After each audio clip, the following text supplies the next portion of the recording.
Si je vous dis Jean à poil, uniforme, transformation, vous me dites Sailor Moon. Alors oui, mais celui-là on l'a déjà fait. Aujourd'hui, c'est Kill la Kill.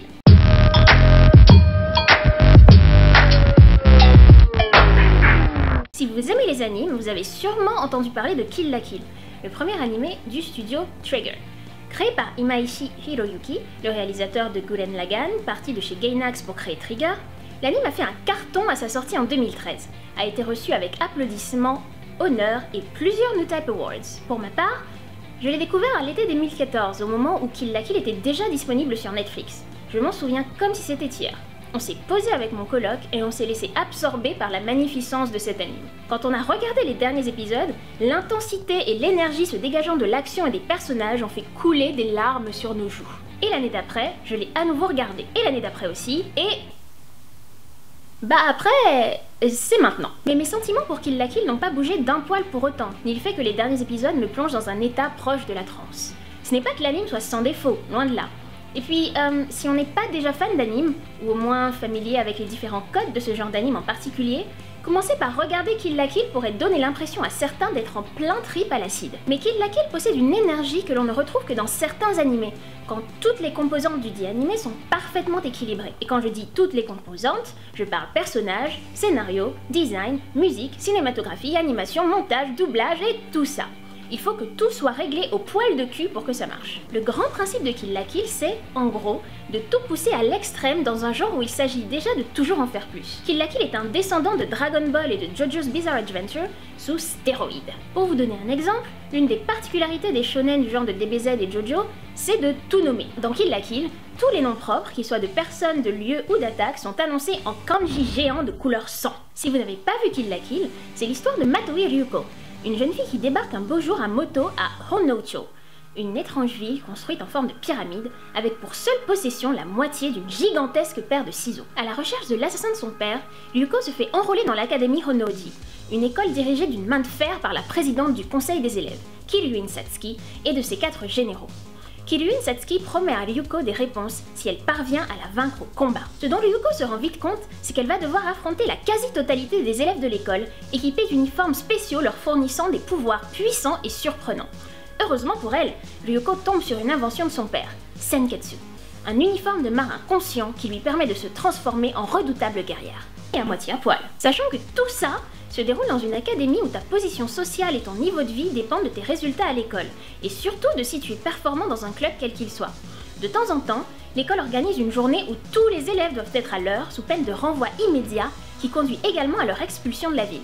Dans le deuxième épisode, la meilleure amie de Ryuko, Mako, se fait tabasser à coups de balle de tennis. Ryuko elle-même se retrouve sans arrêt à moitié à poil, contre son gré, Senketsu suce le sang de Ryuko pour utiliser ses pouvoirs, et l'un des professeurs est un exhibitionniste aux organes génitaux luisants. Et la présidente du conseil des élèves est si puissante et charismatique que non seulement elle peut te maraver ta face sans transpirer, mais en plus elle émet une lumière aveuglante quand elle frappe son talon par terre. Dans Kill la Kill, le clash entre le sérieux des éléments d'intrigue comparé à l'osomance, oui, c'est un mot, je l'ai décidé, et où l'absurdité de tout ce qui a trait au personnage est brutale.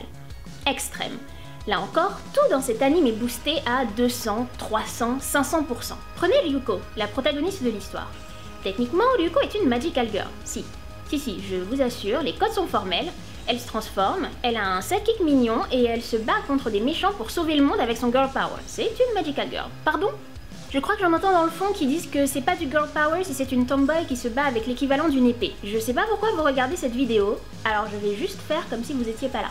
Ceci dit, là où une protagoniste d'anime de Magical Girl est très souvent présentée comme une fille lambda obtenant des pouvoirs magiques, il est clair dès le début que Ryuko n'est pas comme tout le monde. Elle est présentée comme une délinquante, arrivant sur sa moto avec son arme sur le dos tel Lorenzo le rebelle, et se battant dès qu'elle en a l'occasion. Pour autant, elle n'est pas présentée comme étant quelqu'un de mauvais, elle est 200% badass. Je veux dire, dans l'une des premières scènes de l'anime, elle se bouffe un citron. Un citron avec l'écorce. Dans un autre anime, avec son passé mystérieux, sa volonté de revanche et son attitude de rebelle solitaire, Ryuko aurait sûrement été la rivale de l'héroïne, ou le perso qui change de camp, genre Vegeta dans toutes ses déclinaisons. Là, Ryuko est un personnage qui pourrait être une énième copie de Vegeta. Cependant, elle a des faiblesses qui font qu'on peut s'attacher facilement à elle, comme le fait qu'elle s'attache au Mankanshoku parce qu'elle a un fort désir de faire partie d'une famille, ou le fait qu'elle soit, en tout cas au début, très pudique. D'autre part, elle est entourée de personnages aussi hauts en couleur qu'elle-même, parfois littéralement. Ryuko peut se retrouver couverte de sang d'une couleur éclatante à se battre contre une Satsuki dans une tenue blanc et bleu étincelante, ou Harime Nui, toute de rose vêtue avec son nom en violet cousu là où se trouvait son œil gauche. Donc, Ryuko est une héroïne super badass. Du coup, qui est-ce qu'on trouve avec Mankanshoku Mako, la super cancre, capable d'arriver en retard en classe et d'être en train de ronfler 30 secondes plus tard, délivreuse de speech intense jouant sur le fameux trope du discours que l'on retrouve dans tellement d'animes. Seulement, là où la plupart des animes interrompent poliment les combats pour les délivrer, il n'est pas rare de voir Mako se jeter au beau milieu d'un duel pour attirer l'attention de tout le monde et expliquer son point de vue, au mépris de son bien-être.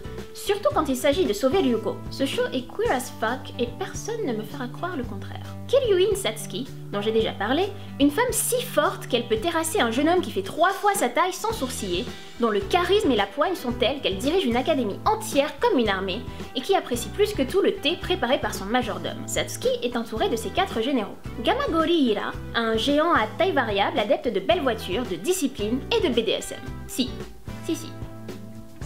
De BDSM. Sanakeyama Uzu, chargé des sports, et Kendoka Ageri. Il se fait coudre les paupières après une défaite contre Ryuko pour se punir d'avoir uniquement compté sur sa vision parfaite et acquiert l'œil de l'esprit en récompense. En langage d'enfant des années 80, on appelle ça faire une Shiryu. Inomuta Hoka, un super geek qui a hacké des systèmes mondiaux quand il était jeune ado. Il aime les données et cacher la partie inférieure de son visage. Son grand truc, c'est d'avoir des claviers partout sur lui, parce que je suppose qu'avoir plus de claviers, ça permet de taper plus vite. C'est le personnage le moins développé des 4 généraux, le comble pour un informaticien. Jakozure Nonon, chef de la fanfare et peste notoire. Avec elle, la musique classique, ça devient vite très violent. Soudainement, le niveau de décibels d'un morceau de Beethoven atteint facilement celui d'un Black Sabbath. Et peut t'encastrer dans un mur au passage. Ah, et elle se balade avec le crâne de son singe de compagnie sur son chapeau. À part ça, il y a Kiryuin Ragyo, la mère de Satsuki, présidente de Revox Corporation, aussi charismatique que sa fille, mais dans un genre plus malaisant. Ses cheveux sont faits d'arc-en-ciel et le reste de sa personne est toujours vêtue de blanc, comme si elle était un être lumineux. Elle aime les vêtements. Un fait amusant quand on considère que son nom, Ragyo, veut dire forme nue, ou forme qui n'a rien à cacher. Ragyo est accompagnée de Homaru Rei et Harime Nui, respectivement son bras droit et la grande couturière de Revox. Là où Rei n'est presque pas développé avant un épisode spécial se déroulant après la fin de l'histoire, Harime Nui est l'un des personnages les plus mémorables du show. De ses dialogues à son animation, tout est fait pour dépeindre un personnage dépourvu d'humanité. Son expression par défaut est d'avoir un immense sourire vide en travers du visage, qu'elle soit en train de coudre avec ses dents ou en train de transpercer un adversaire. Et à ça, il faut ajouter l'animation, qui dans Kill la Kill est travaillée de façon à mettre en exergue l'action et le caractère des personnages. Nui, la plupart du temps, est très peu animée, un peu comme si elle était une poupée articulée ou faite de papier. Ça lui donne un air de puissance complètement inhumaine qui est à la fois amusante à regarder et assez terrifiante quand on la considère d'un peu plus près. Et en parlant de puissance, parlons un peu de Senketsu. Il n'est pas un uniforme ordinaire, puisqu'il a été assemblé à partir de fibres vivantes par le père de Ryuko, Matoi Ishin. Matoi, dont le nom de famille est un jeu de mots sur Mato, qui signifie porter un vêtement. Senketsu n'est pas l'unique vêtement dans son genre. L'utilisation des uniformes auxquels ont été intégrées des fibres vivantes est commune dans l'univers de Kill la Kill, et plus particulièrement dans l'académie Honnoji. Ce qui veut dire que non seulement Ryuko est une magical girl, mais que la plupart de ses opposants et opposantes en sont également. Oui, ça veut dire qu'il y a des Magical Boys dans Kill la Kill. Même s'ils ne sont pas tous aussi fab que ceux de Cute Higher Defense Club Love. La différence entre Senketsu et les autres uniformes commence dans le pourcentage de fibres vivantes utilisées pour leur confection. La plupart des uniformes, nommés uniformes Goku, Gokuseifuku de Gokusei qui veut dire de meilleure qualité et Seifuku, l'uniforme de marin, sont faits avec 10 à 30% de fibres vivantes. Ce sont donc des vêtements améliorés, dont les possesseurs se servent pour se transformer en redoutables guerriers. Oui, enfin, on fait ce qu'on peut avec ce qu'on a. Senketsu est différent. Il est entièrement fait de fibres vivantes, ce qui fait de lui un kamui, ou habit divin. Et les kamui sont des êtres vivants. Senketsu est conscient et sensible, il a son caractère et ses envies, dont l'envie de se faire repasser. Plus que l'uniforme ou l'armure de Ryuko, il est son allié. Il est aussi techniquement son sidekick mignon, étant donné qu'il est le personnage magique qui ne peut parler qu'avek Ryuko. C'est un peu comme si Kero était aussi le bâton de Sakura. Vous l'aurez sans doute compris, les vêtements dans Kill la Kill, c'est du sérieux. C'est même l'un des sujets les plus prominents de la série. Tous les élèves de l'académie Honnoji portent l'uniforme, qu'ils soient en vêtements normaux comme Mako, ou dotés d'uniformes Goku 3 étoiles comme les 4 généraux. Alors, on va me faire remarquer que c'est normal. S'il y a une chose que l'on connaît du Japon à travers les animes, c'est que tous les écoliers de la primaire au lycée portent l'uniforme. Mais dans Kill la Kill, c'est la connotation martiale des uniformes qui est mise en avant. Les élèves sont classés par rang, comme dans une armée. Ceux qui ne portent pas d'uniforme Goku sont des sous-fifres, puis on trouve les uniformes Goku courants, à 1 étoile, puis ceux à 2 étoiles que portent les présidents de club, puis enfin les 4 généraux, dont les uniformes Goku arborent 3 étoiles. Et au-dessus, tout en haut, nous regardant par-dessous ses sourcils on flic, se trouve Killua Satsuki. Seule autre personne de l'anime à porter un kamui, bien qu'il soit très différent de Senketsu. Est-ce une coïncidence que Satsuki porte également dans son nom le suffixe in de la famille impériale? Probablement pas. Satsuki se sert des uniformes pour faire de son académie une armée, à laquelle Ryuko s'oppose autant par gamme de couleurs, le blanc éclatant des uniformes Goku et de Junketsu contre le noir de Senketsu, que par forme. Ryuko est une rebelle et la seule fille de l'académie à porter un uniforme radicalement différent des autres, qui inclut des bretelles et dénude son nombril, même quand elle n'est pas transformée. En s'opposant aux centaines d'étudiants sous la coupe de Killua Satsuki, avec leurs uniformes accordés, Ryuko déclare son indépendance et sa liberté. De plus, bien qu'il soit fait de fibres vivantes, Senketsu n'a pas été fait par Revox, contrairement à tous les uniformes Goku, et à tous les autres vêtements portés par littéralement tous les habitants de la planète. Dans le monde de Kill la Kill, Revox définit ce que les gens peuvent et doivent porter. Ne pas porter les vêtements de Revox, c'est échapper à un mode de vie imposé, à un mode de pensée imposé. C'est ce que fait Ryuko, mais c'est aussi ce que font les membres de Nudist Beach, une organisation dont les membres refusent de porter des vêtements en réponse à la dictature vestimentaire de Revox. Dans Kill la Kill, ne pas porter de vêtements, c'est choisir la liberté. Si on s'arrête 2 minutes sur le contexte de domination de Revox sur le monde, on peut voir dans Kill la Kill une métaphore de la colonisation.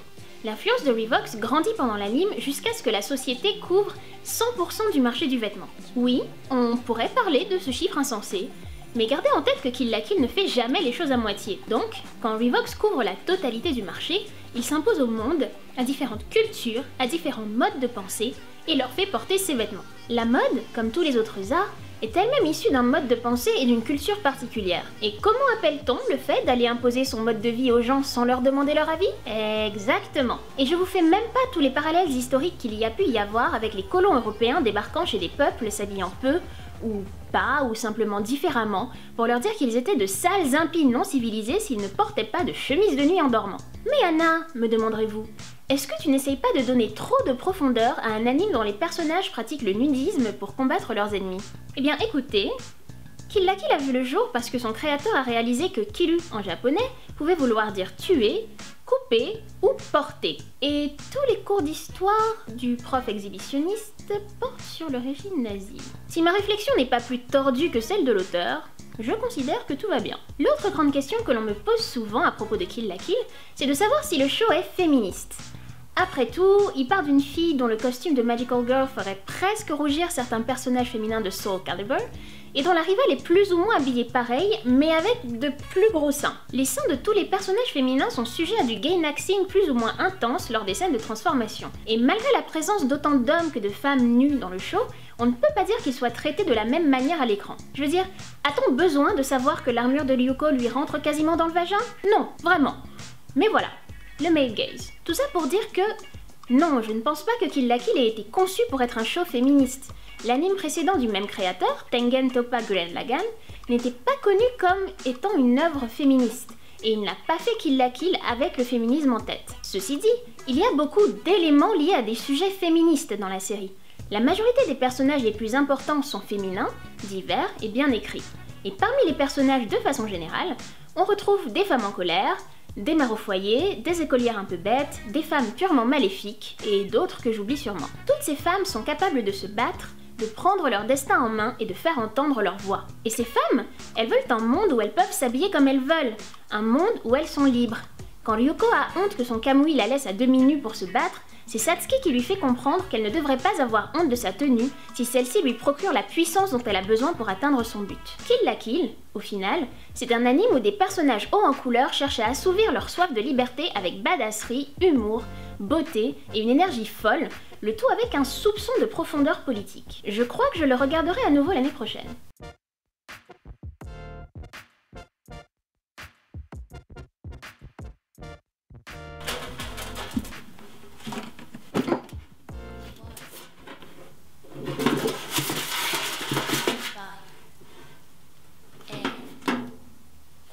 Long ago, the four nations lived together in harmony.